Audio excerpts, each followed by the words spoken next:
Welcome to another episode of One on One, and I'm super excited to have with me here today chef and restaurateur Akmal Anuar. Hi Seymone. How are you, chef? Nice to be here. Thank you for having me. I've been wanting to do this for a very long time. I've been seeing all your videos on Instagram and it looks so cool. I've been jealous a little bit and I wanted to get you on our show too. Okay, let's do it. This is a very beautiful space we're in, and we're going to talk about this a little later, but I want to start our conversation just by asking you, how was your week? How are you doing? How's life? It's been good. It's been hectic. Cannot complain. No? I've been traveling like a lot, back and forth, Singapore, here and there. But you know what? I'm grateful. I'm thankful. Good to be busy always. Yeah. So that's good for the mind. And how do you relax? Because it is good to be busy, but it's also good to relax. No relax. No relax? I have a very demanding wife. I have 3 demanding children. So you know, I've never seen my life, or I've seen myself as work and then relax. As and when things needs to be prioritized, I'll do it. When there's some pockets of time that I could chill, maybe go to the beach, maybe have a nice relaxing time, 3 nights in a hotel, I'll do that. Sure. But the mission is still work, you know, get things done, get people paid, whatever. That's the goal. Yeah. A lot of people emphasize a lot about work-life balance, but sometimes I'm not sure if there is such a thing. I don't know if you get like 50% work, 50%, you know, life. I'm not sure if that works. I've been in the industry for, I don't know, over 2 decades now. No? There has never been a balance since day one. I think I'm programmed to do like that, and I'm kind of like enjoying it because the work is very rewarding. I meet new people. Okay, people go, people come. It's for me, it's like a sacrifice. So today, put in time, effort, energy into this. Hopefully, you know, the tree will bear fruits, and I get to taste them when it's sweet and ripe. Yeah, that's a very good analogy. I want to know what your childhood was like and how big of a role food played. So let's talk about young Akmal. Where did you grow up? How did you grow up? What was your childhood like? I'm the eldest of 4 siblings. Okay. My mom and dad were Malaysians, and then moved to Singapore. Both families were pretty much, I don't want to call it poor, but life was very tough for both. Both my grandfathers were in the army. They went to the war and whatsoever. When they moved, things changed. Both my late grandmother passed, and both married new. Okay. So life was messy. Okay. So step, uncle, yeah, step this, step that, whatever. So I grew up in a neighbourhood. Singapore is like estates, right? Yeah. I grew up in a neighbourhood. My parents were working like, those were industrial days. So my mom worked for HP, my dad worked for a mechanical company. They both hate their jobs. So they resigned and they opened a hawker store in 1992. So it's a small, maybe 4 meter by 3 meter area. Okay. And my mom was cooking regular Malay cuisine, not even authentic, because she wasn't in F&B. Sure. At all. And prior to that, they had already failed 2 businesses, 1 or 2, I can't remember. So it was small. I was young. My dad didn't know how to run business. My mom don't know how to run business. So I was like the extra pair of hands. Sure, you're the eldest as well. Yeah, huh? so I got dragged into the business in some way.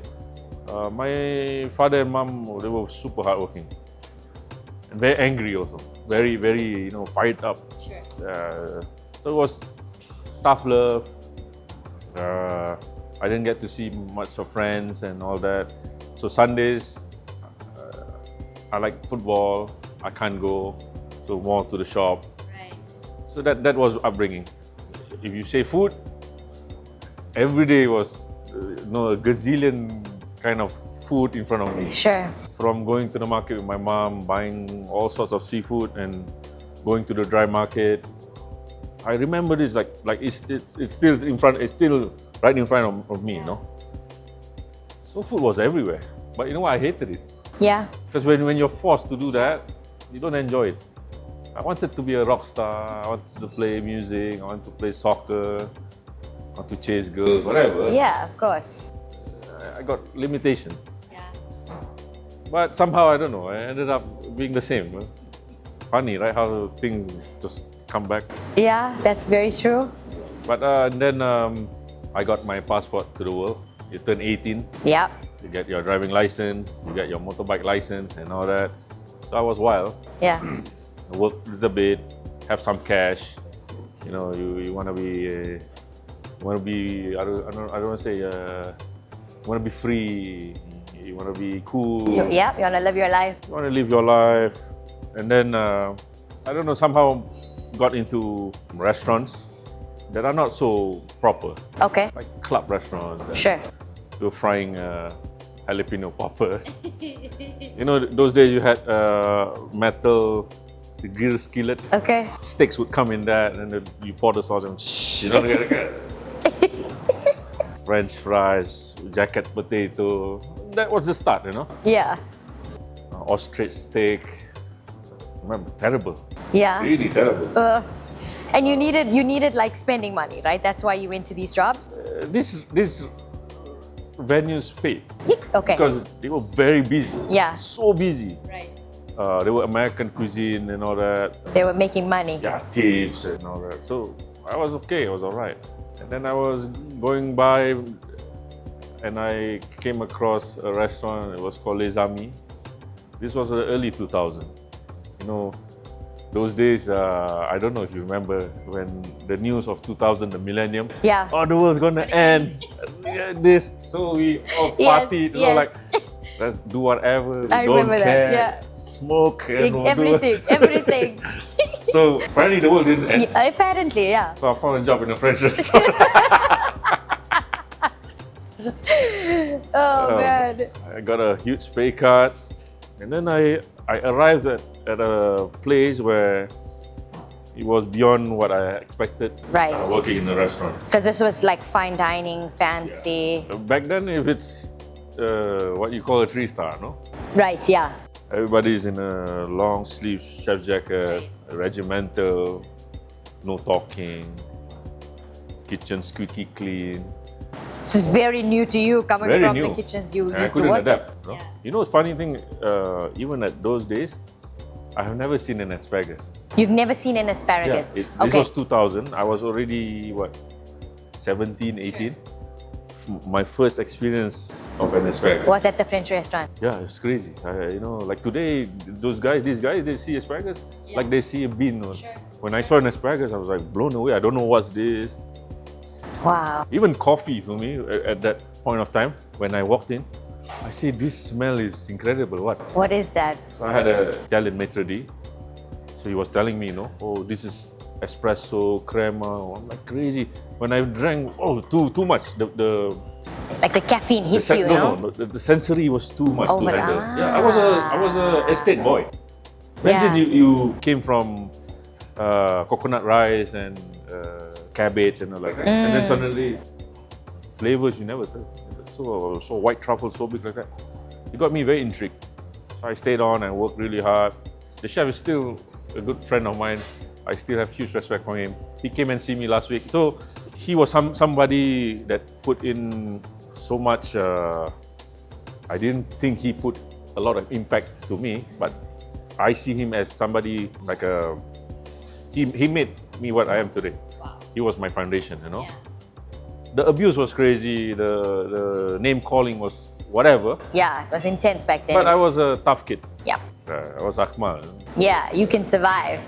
Give me whatever, I'm going to come back again tomorrow. Sure. So I survived 2 years. And that was it. The French restaurant for 2 years, and then Singapore you had to do national service. And then I became a fireman, a rescuer.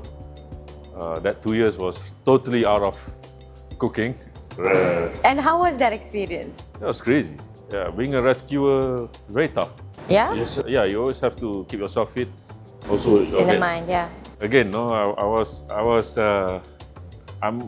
I give myself to the world. Whatever the world gives me, Yeah. I'm gonna take it, you know. Yeah. So after that, 2 years of all this thing, I said, you know what, I'm gonna get out of Singapore. I'm done. Yeah. I need to see something. Something else. And I met someone through someone. He has hotels in South Pacific Island. Okay. And those days there was no Facebook, there was no Google. It was Yahoo, I remember. You had Akmal at yahoo.com. I was gonna ask you what it was. Yeah, email me, you know. So if you say Solomon Islands or Honiara or South Pacific, there's very little information. Yeah. And all the images were pixelated. You don't see the real thing. This was early 2000s. Yeah. So I wanted to get out so much that they offered me a letter Okay. by fax. Okay. Okay. So the offer letter came by fax. Yeah. Take out, read, and showed my dad. My dad said, "Where is this?" I said, "I don't know too." But you know, salary was good, like that. And it said Pacific Casino Hotel. And I said, "Wow, this is Las Vegas." And then in my mind, like maybe Sure. casino, Sure. for sure Las Vegas. Yeah, okay, For sure okay. Macau, like that. Okay. Top, you know, Yeah. big buildings. So the flight ticket came and all that. The flight was Air New Guinea, Papua New Guinea airline. Nobody even heard of this, you know. Exactly. So I took that. I arrived in Port Moresby in Papua New Guinea. They had just finished civil war, and I arrived, you know. Yikes. Yeah. So Pretty doom and gloom over there. yeah, exactly. Yeah. So roadblocks everywhere, military everywhere. I worked there 1 year without a single day off. I'm not exaggerating. They're really tough people to deal with. Every night you had a table, round table. Your bosses will sit over a meal, and you had managers and chefs sitting around. Okay. So he'll ask you what happened today, how much money you make, what happened to you. There was no WhatsApp group back then. This was WhatsApp group. That was the WhatsApp group? I saw old school stuff, you know. Yeah. And then he will give his piece, you know. He will like shout at you or whatever that needs to be done, like a boss, like a Tylo, like a Like big a brother. mafia boss. Oh, yeah, like that. Had white hair and his name is Andrew. And then after that shouting, after that fight, and then say seka means eat. So we all had to eat. You have to finish this. Then everybody do their own thing after that. Yeah. Every day was like that. Every day was that kind of hustle. And was it a kitchen casino situation? Did it look like Vegas? It's more than a no. It was terrible. You know, like Wild West, Yeah. like that. Okay, got it. So, Noted. buildings were only 2 floors. Okay.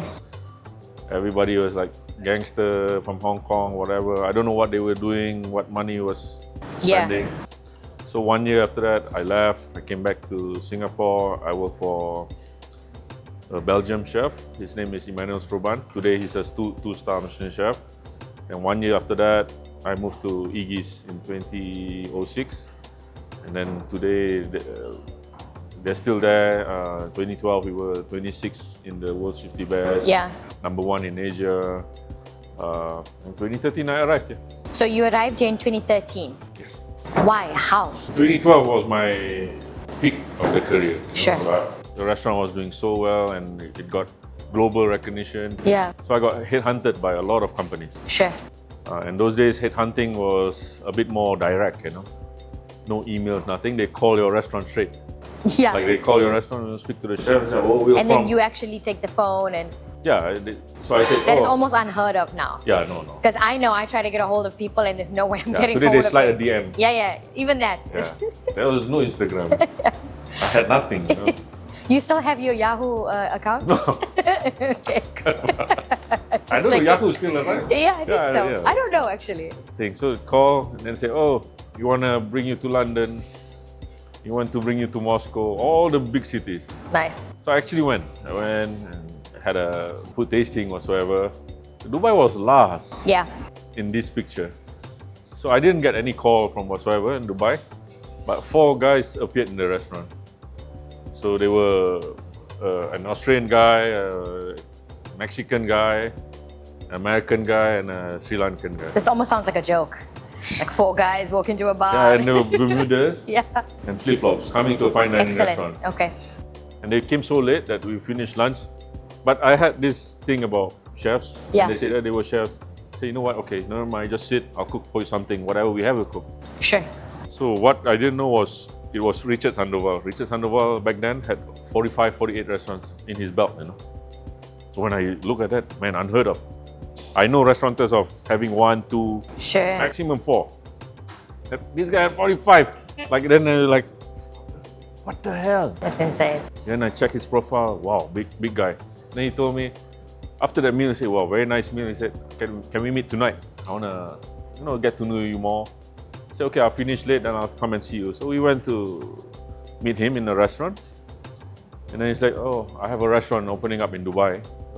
He showed me pictures, the renders and all that. I said, wow. Well, I said, Dubai, not my... I don't know Dubai. I've never heard of any chefs coming out from Dubai.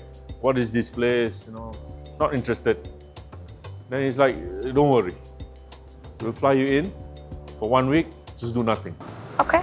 We'll show you Dubai. The rest, London and all that, Good strategy. meet, cook, food tasting. Dubai was the only one that, no need to cook. Just chill. We've tasted your food, so just come and chill. And I said, bring your wife also. Oh, bring my wife. Oh, wow.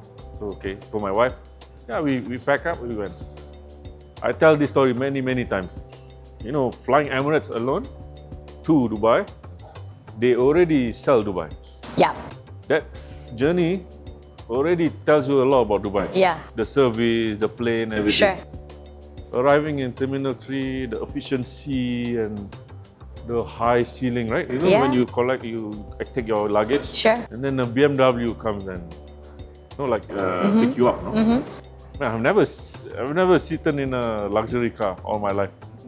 Then they give you hot towel. Like, what? We're moving now. And then we drove through Sheikh Zayed Road. You see the skyline, you see the blue sky. This was late November, weather was changing. Then we went to Royal Meridian. People carry your bags. From Singapore, nobody even opened the boot for you. Yeah. So they carry your bag, and then they gave us a room facing Atlantis. Royal Atlantis was not up yet, so it was pretty much flat in Atlantis. I don't know if you remember this. So today there's so many buildings. Back then, no. This guy pushed the balcony door, and then you see people skydiving. I'm like, what is this? What is this place? Yeah. Yeah. Really caught my heart and whatever like this. So I look at my wife. You have to move here, right? And then we met the people and all that. The offer was made, so I came. They gave the house, everything. So that was 2013, and then I left 2015. Why? There was oil price crash.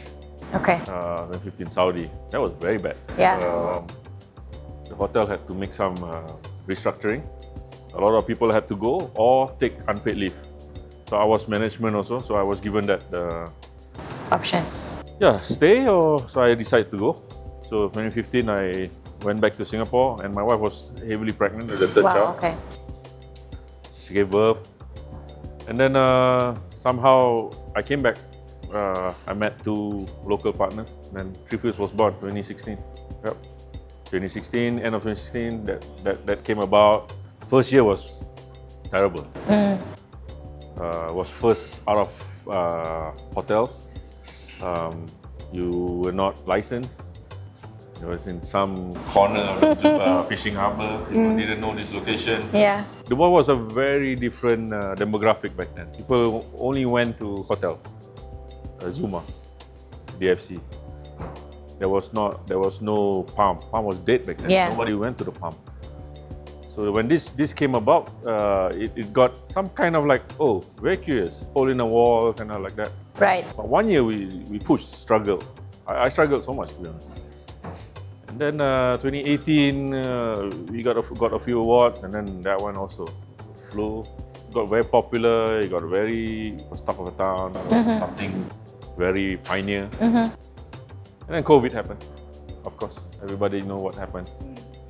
So long story short, I split with them. There was some issues and dispute. Sure. We parted ways. 2020, I was jobless. Right. Like zero Wow. income. Yeah, that was hard. Man. And you were still in Dubai at the time? I couldn't go back to Singapore because Because Singapore of closed the okay. borders. Okay. and I had 3 kids. So it was tough, really. I still remember during Ramadan, it was COVID, lockdown, the kids were at home. Man, I'm like telling myself, I thought I was there, you know, like Right. I've seen it, I've done it, Yeah, I felt everything. Now God take away everything. sure. Like one swipe, you know, take everything. Painful, no? Very hard to.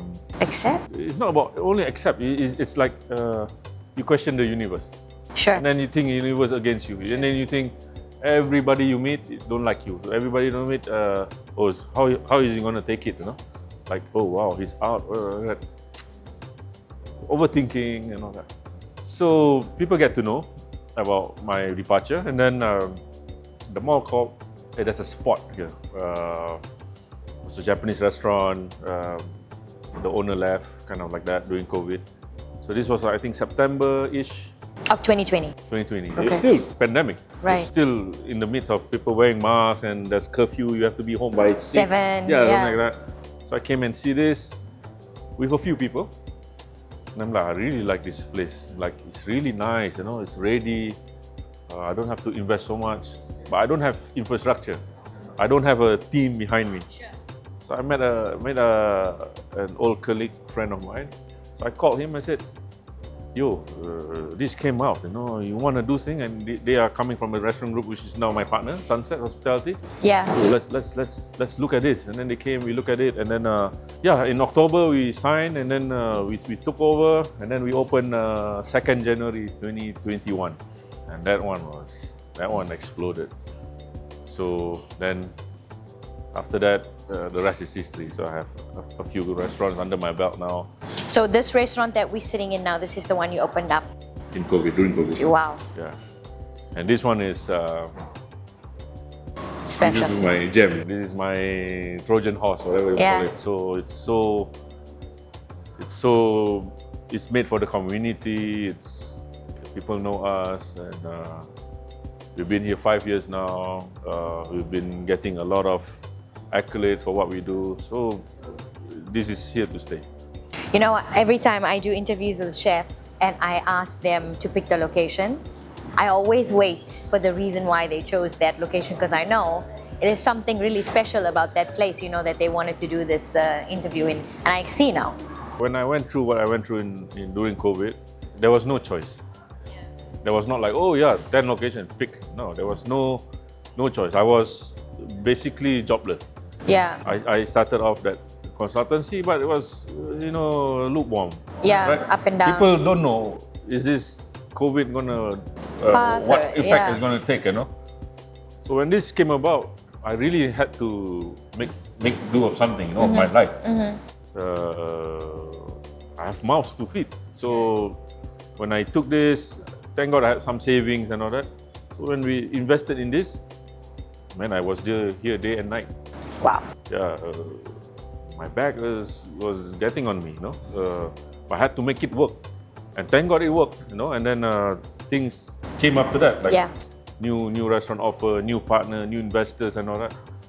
So just sitting under the tree and waiting for an apple to drop on your head. Yeah, that doesn't work. You gotta work. Okay, to hell with all those failures and mishaps or tribulations. But you gotta push, you know. You gotta walk the talk, you know. If you do it, people will say. If you don't do it, people will say. Exactly. Just do it for yourself. Exactly. So I always Exactly. tell myself, do it for me. You know, if I do well, the people around me do well. What's it like working with Sunset? Because you guys have been partners now for a while. It's been 5 years. They're very super supportive. You know, we have the same synergy. We have the same push. This place has been through 5 years, right? And all the awards tell you that this place is doing well. It's not the most hype, Sure. right? And we hate hype. Hype is dangerous. Why? I feel like hype is like a drug, you know. It's like you're looking for this euphoria. You shoot and then you go into some space, Sure. and then you don't It have fades, it. Yeah, I yeah. don't like that. I like reality, and my partners they like reality, and their business is also about reality. We see this very differently from most restaurants. Yeah, time to time we get influencers that become friends. We host media lunch, dinner, but not too much. Yeah. This is a community mall, and our clients are somehow quite private. So we want to make them feel like, okay, this place is not too Yeah. crazy about, how it is, like a big hoo-ha. You have had a successful career from what people can see, right? And then you just spoke about some of the times where you fell on hard times and it was really tough for you, but you've come up. How would you describe your journey so far, if you could, without like me as media having to tell your story? How would you describe your journey so far? My wife would have divorced me 10 times. That hard, huh? Okay. Sometimes the decision you make, I have no clue what's in front, to be honest. Yeah. I'm just driving and just flooring the pedal. Right. Because my life growing up, I've never seen money. I've never seen what it's like to be successful, or my family around me, friends whatsoever. They have people going to universities and they be pilots and lawyers and all that. I'm the guy chopping garlic and making hollandaise sauce. What is this, And then when you break through, or you break that chain, and then your country recognizes you, this city, the sheikh recognizes you, the tourism recognizes you, big shots, they come to your restaurant. And then people are like, oh, you know what, cooking is not so bad. Nah? I'm not changing the whole world, I'm just trying to see my community. The Malay community is very small. So this guy, what he does, so I'm not going to back down. Whatever comes to me, I'm going to face it, I'm going to do it. My wife says, you're crazy. Sometimes you make a saving and all that, and then I'm like, okay, we need to put money in this. There goes my Maldives. There goes my Disneyland with the kids and whatever. We are young. We are like early 40s. She's below 40. But the kids are young. They will understand. But I want to see this as how our future could be much greater in terms of what I can do. Things can become an institution. We can have alumni. We can have people who come from my school and they open restaurant. Why not? You die, you leave a name. Why not? Don't bring anything with you. So that's my goal. I think that's an excellent goal. When you're having these tough times, how do you, what keeps you, because it's hard. Very hard. It's like you just want to give up sometimes, and be like, okay, just throw in the towel. What keeps you motivated, or not even motivated, just keep going until you find something else? I swear many days I don't want to even get up from bed. Yeah. Many days I don't want to see people. I want to hide, or just trying to deal with the world is too much. Yeah. Because why you become where you are, like a figure. Yeah. People have expectation. They put you there, yeah. And they expect you to perform and see you. Oh, he's going up the ladder. And some days are not like this. Some days are like this, empty. You have summer, you have Ramadan, you have this and that, you have crisis, you have war going on. Then what? What do you do? Can you control? You cannot control. I cannot tell you, oh yeah, get up, drink some human mantra, go to the gym, Yeah. Drink some electrolytes. No, it's not like that. Because you don't want to. It's not easy to go to the bathroom and have a shower, then go out, start your car and give yourself like a task, Oh, which restaurant am I supposed to fix, or where am I supposed to go? Not easy. Especially when you're an entrepreneur, when you have bank access to see what you made last night. Like when you see the report, oh, okay, gives you heart attacks, mini heart attacks. Every week I check my blood pressure. I swear, I buy this thing, I'm like checking, okay, relax. You should drink some human mantra, and just chill. Taking some ashwagandha and what they call this magnesium pill. You know, I saw Dua Lipa. Oh, take some magnesium pill to relax. I'm like, okay, magnesium. Go to the pharmacy. Dua Lipa tell me, okay, take. Man, I don't feel relaxed. You see, I'm looking at not chef. I'm looking at Dua Lipa making sea bass. You know. Yeah. So I'm trying to change. So how to pick up yourself day after day after day after day? It's hard, and I'm not a guru in this. You sure? So you see me sitting with you today, like talking and laughing. This brightens your day. Yes. This helps you. Okay, you know what? It's okay. One more day. Yes, just one day at a time. I agree with you. There's a lot of like self-motivate. It's become like a culture. Yeah. Every day you open up your phone, do these 5 things every day to become a better version of yourself. Get up, go to the gym, be like, guys, realistically, some days you don't want to get out of bed. You don't want to see anybody, like you said. You just want to be home and. Sometimes you just want to drive your car, just go through the wall. Like. And sometimes you just want to do that, exactly. And then you know, the thing is, I have family. I cannot bring this energy home. No, yeah. It's not That's fair good. for my It's good that children. you know that. So I'll come back very late. So I'll come back like after midnight, you know, when they're sleeping. So I'm stressed because I'm tired, to be honest. I'm hungry also. Not like when you're tired, you're and hungry. bad combo, yeah. Yeah, and then you know, oh yeah, big chef, you know, I'm making a sandwich. Very cold butter and it's like one spot there, butter, you know. Oh God, I know what you're talking about. And then you open up your fridge and there's only 2 pieces of ham. Okay, whatever, 2 pieces.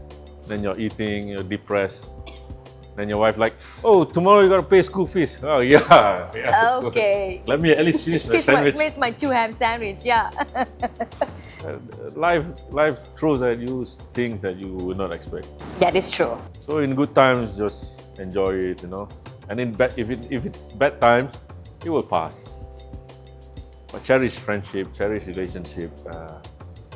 Kiss your wife, kiss your children. You know, Good call your advice. mom, call your dad. Good advice. Yeah, you know, that's the most important. Yeah. So as long as that is okay. Are your parents in Singapore or they Singapore. do? Okay, they're still in Singapore. I said this to Mohammed actually after Michelin. During the Michelin, I was there and I watched you Yeah. for a while with your parents. I don't know, you gave me a very wholesome feeling in my stomach because you just couldn't be bothered. You couldn't be bothered about the stage or who was there or whatever. You just kept your eyes on your parents. You kept looking after them. You wanted them on stage. I really, it was very inspiring. I don't even have the words for it, but it was beautiful to watch. Because that brand came from my mom and dad. So when that email came from Michelin, I even showed my parents, you know, like, look, this is, we got invited, no? To be honest, they don't understand. Yeah. They don't know what Michelin is. Yeah. They know this is a black round tire. Exactly. Yeah. I think a lot of people think that still. So I said to my dad, you have to go. Yeah. Very last minute. Like my flight was 2 days before. I told him, I think you and mom must go. Even my dad said, no need how, you know, we have work and this. So they actually came. They came only for one night. They came that day, came to the event. That night itself, they left. When I see my mom and dad on stage, it's not representing the restaurant. It represents me because these are my mentor. This is how I actually grew up. If I tell you all the stories about being a hawker boy, this too. So that night, I think it was a tribute to our family's legacy. And if you notice, I didn't even touch the plaque. No, that's what I'm saying. I noticed that. You gave it to them. My mom. Yeah. This is my mom. My dad's 70 plus. He's a bit weak, you know. But that picture of me, mom and dad on stage, it's for many years to come. You know, like this is second generation, and you know, not many chefs get to do that with their parents. They get to do with their mentor, but me, mom and dad. What else do I want from this world? Yeah. I've worked hard, you know, and the main purpose was to have these two up with me, which was never planned. And they came up and they were so happy also. Like they were awkward in that event. I could tell, but you know what? It was so special to watch. And even though it was Michelin, there was a lot of exciting things happening. But I'm not gonna lie to you, that was like, honestly speaking, that was the most precious moment for me at Michelin, because I could tell they didn't really understand. They were there for you, you were there for them. I felt that. I've already felt the star, and I've already you've wear the jacket. You've had that, yeah. And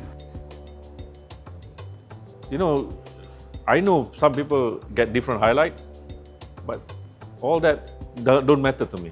What matters is my world. This world between me and my mom and dad was incredible. I love that. Because this one, even Singapore news came up front page. You know, people were like so very celebrated. You know, first Malay cuisine out of Singapore. Oh, Chef Akmal honoring the parents. Yes. They were honored that night. I watched you even when they called out your name. You waited. You got your mom up with you. It was beautiful. I told really. them, you wait. I know. I saw that. Yeah, I let saw them it wait. all. I said, I don't care. Let them wait. They gotta be up there. They gotta touch Bibendum. You know, Bibendum. Touch Bibendum. It's not only tired. He's real. He's real. He's walking. So no, I wanted to tell you that it was very special for me to watch, honestly. I don't think I'm the only one who noticed that, but I definitely felt the love that you have for them and what it meant for you guys as a family. Yeah, it's great. So my wife, my kids, my sister and my brother-in-law were in the car outside. Oh, really? Outside, they were driving, watching, and they were shouting in the car. Oh, that's so cute. Yeah, they were watching live. Live, yeah. Oh, that's beautiful. Really, that was a really beautiful moment to watch. So I hope my kids can also look at that and see, you know what? I will also want to take over my dad or whatever, you know, like something has to be in picture, you know? You've got to see it, yeah, for sure. So first, second, hopefully third, hopefully more. Yeah, representation is very important. You have to see people that look like you doing things you want to do. So out of all the restaurants you have, which is your kids' favorite to eat at? Yeah, Goldfish. Yeah, they come here every time. With their friends or? They're super demanding here. They want their nigiris in a certain way. Yeah, they like it. This is their home. Yeah. Yeah, all of them. And then they bring their friends, and their friends tell their parents. So it's a good networking. Excellent. You see, they're good at marketing and PR. They could do that for you. Especially the second one. The second one does performing arts. Oh, yeah. After some extra school, whatever you call it. So they tell, oh, let's go to Goldfish. I have this. So they come. And what about you? I know it's a tough question, but out of all of the brands that you have right now, currently, which one is your favorite? My favorite is like asking your mom, which is your favorite kid? Yeah, I know. But I said right now. Right now, I cannot pinpoint which is the favorite, but most dear to me, like special, will be Goldfish. Okay. You know why? Because this was born out of something really unlikely what people think would open. I came off a very rough breakup, or whatever we call it. I was not Akmal also.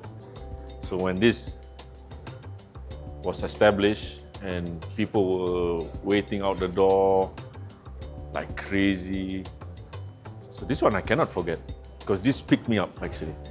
Without this, I don't know Akmal will be what, you know. Yeah. Maybe a dancer somewhere or I don't know. But this recouped and brought you back to life. Yeah, almost, it joined right? back all the dots again. So Yeah. That picked me up. If you could give yourself advice when you were a hawker boy, what would you tell yourself? Man, go to school. Man, go to school, you know, listen to your teachers. I was a disaster. You know, funny, I was in Singapore 2 weeks ago. I met a primary school friend. Okay.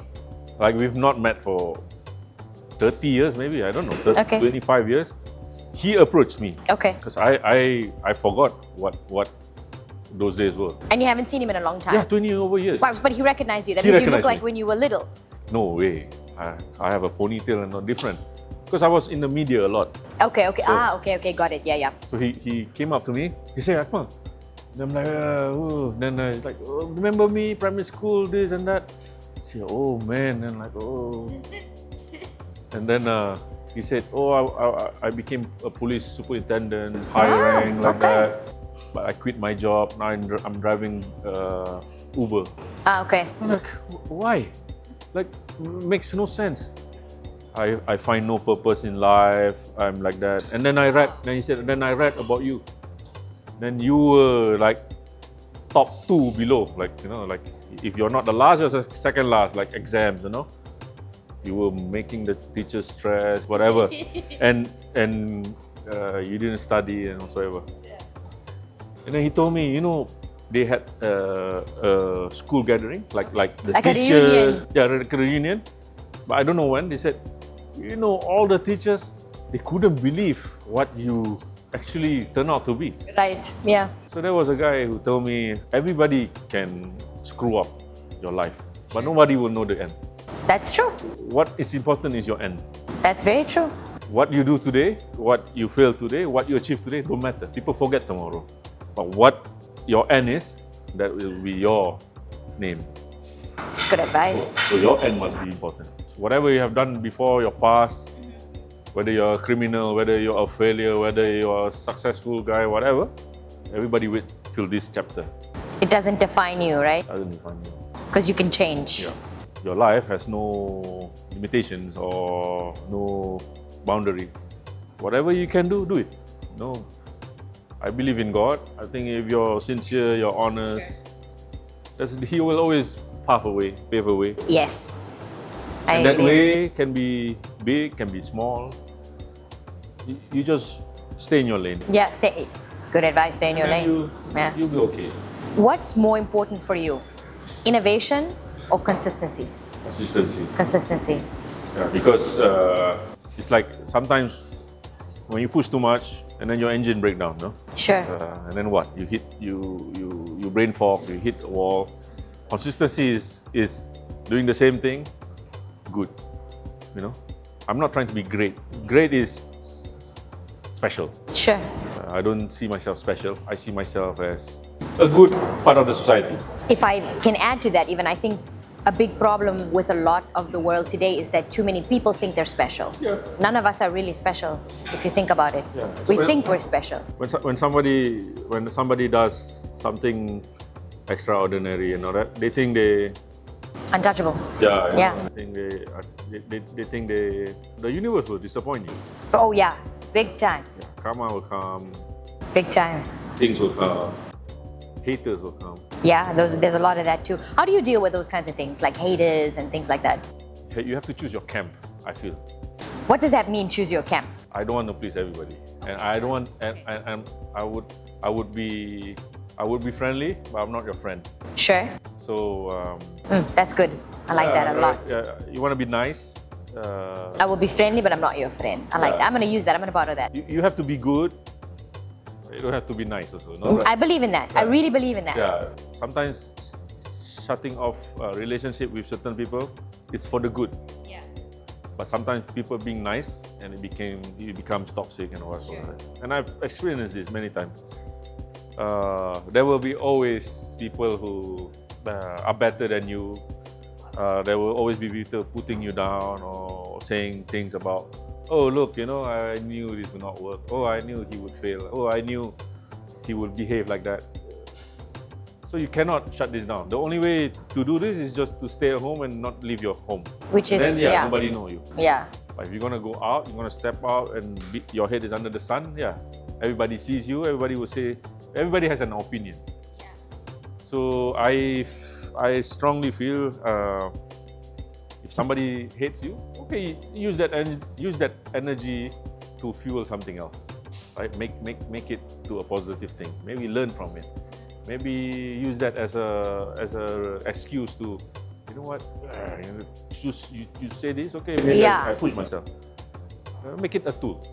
On the topic of social media, do you think that social media, of course I know that in a way it obviously has helped restaurateurs and chefs in a massive way because it gives you so much more access and things can happen overnight now with digital media. But do you think in the long run it helps or hurts brands? Based on your personal experience. It's like social media is like flying on a plane, looking down the ocean. Time to time, something comes up from the ocean, and then it sinks. Then something ocean. Yeah. But in the ocean, there's so many. Oh, that's a very good way of putting it. Yeah. Because it's so deep, it's so vast. It's salty. Everybody's salty with each other. That's actually very nice. That's so true. You know, I'm speaking like this to someone I said like that. Yeah. It's like flying in your clouds. Like you're flying in the cloud, and then you look. The cloud means like you're the consumer, right? Because you're up there. Looking at everyone. Why should I go to you? Why should I go to you? You're not good. Your service is not good. Yeah. I put a bad Google review. Everybody has a threaten. You run a restaurant, constantly feeling threatened. Yep. Or the next door is going to open. So that ocean is filled with us trying to fight who gets to float up, who gets to be better, and somehow everybody sinks because you cannot trap water for that long. Yeah. So, and I think social media will only become much more brutal and clever. Yeah, that's true. And clever. There is something quite scary about giving people so much access to freedom of speech and their opinions. Like everybody has an opinion about everything today, and they have a platform to share their opinions. It is quite scary. Social media can be dangerous, I feel. Like look at how people become popular. Look at how people gain views and followers. They'll do whatever, you know. Whatever, they will do whatever. Yeah. So I'm not riding this bandwagon. We're here to promote family stuff. I'm religious. I don't want to offend my religion. I don't want to offend God. And most importantly, don't offend my family. So I do something really stupid, they'll feel that too. So I cannot afford that. So I'd rather be sleeping in the streets and have no doubts, or my conscience is clear, rather than sleeping on a nice bed with a nice pillow and everybody is like, oh look, you know, you have so many negativity around you. So I'm not about that. Yeah, I like that. Life's too short. Life is way too short for that. I agree with you. When you are not in the kitchen, working on your businesses, what brings you peace? Like, what do you do to relax, downtime? I know you don't take a lot of vacations, but what brings you peace, like besides work? I find peace when I'm good at doing something. I don't know how to say. Okay. Chilling with friends, I have issues. Okay. Tried to smoke cigar, and that's 1 hour only. So it's too short. Okay. So sometimes when I'm, for example, like cooking for friends, like real friends, Sure. they come home, I'll make a chicken rice or whatever, you know, Nice. and then I get to sit and eat with them. That feels relaxing. Okay. And then we get to talk about topics out of the industry, and that relaxes me.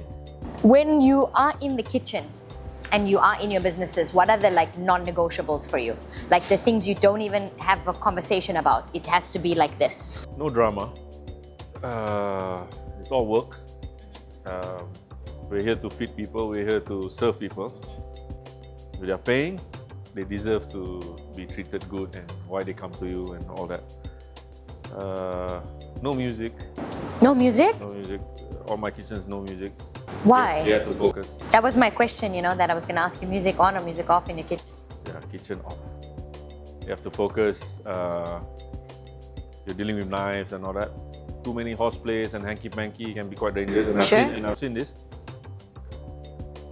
You're cooking the chicken and that guy is going to cut and put into his body. So it has to be serious. Right? Yeah. You cannot play with People's food. Yeah, people's food. What would you like people to, your people, like you said, you chose your camp, right? Your people, the people that matter to you. What do you want them to remember about you one day? I don't like to relate life with always the work, you know, the kitchen. Yeah, kitchen is career, whatever. I like to relate with someone who can inspire that person, someone who can give him that extra boost to pick up himself, after whatever.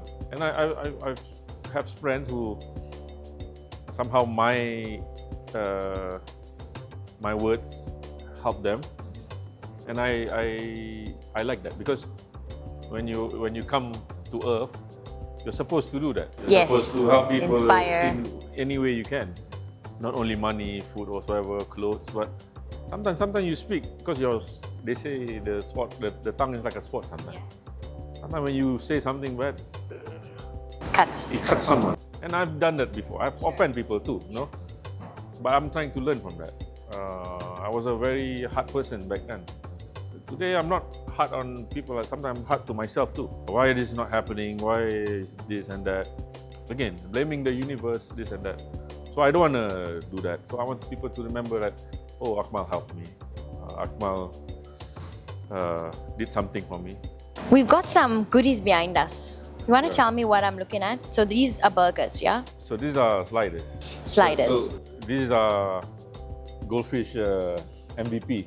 Oh, Goldfish MVP, huh? Yeah. Okay. So since day one, this has been like why people come to Goldfish is this. What makes this so So good? this is not your actual or regular slider. There's no tomatoes, there's no lettuce, there's no spicy mayo. It's just bun, patty, and foie gras. Foie gras? Yeah, foie gras. Interesting. It's obnoxious. It's obnoxious. Yeah, when you eat it, your heart skips a beat. I like that. This is an obnoxious burger. I like that. And it comes in two. It comes in two for sharing. Yeah, so it's kind of like in your face. Yeah. And this is what pays the bills, Yeah. So Well, the this sliders. is what pays the bills. It's a very important plate. And this is caviar. So caviar has been a very crucial and monumental part of Goldfish. We sell a lot of caviar here. You do? Yeah, a lot. We don't sell crazy prices. Okay. My goal is to serve caviar at affordable prices, so you can enjoy caviar. Sure. And we don't put like 3 dots, Yeah. We give you a spoon. So when you eat caviar, you feel the omega-3, whatever, Yeah. gives you satisfaction in eating caviar. So we have to, this is what we provide here. So something you can enjoy like luxury, but coming in a casual setting. Casual dining. And what do we have over there? So this is what also we are very proud of. The seafood comes from Japan, Toyosu Market in Tokyo. And we have connection with the supplier since, I don't know what, 2010, 2011.